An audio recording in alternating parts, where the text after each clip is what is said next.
stop dreaming.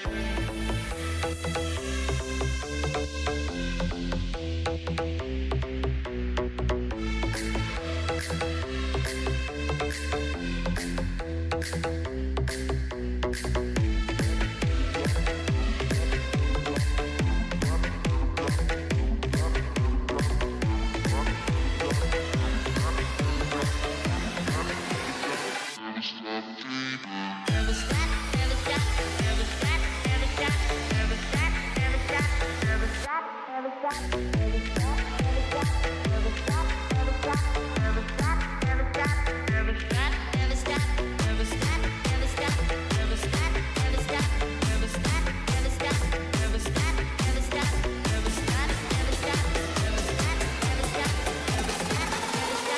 Never stop dreaming.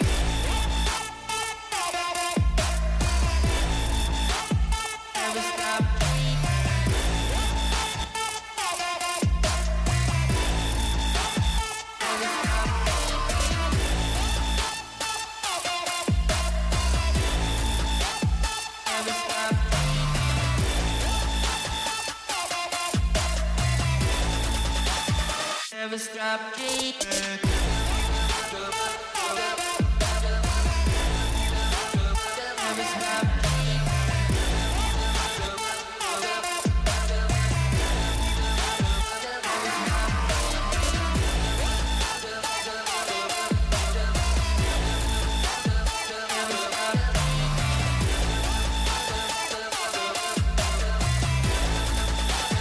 Never stop dreaming.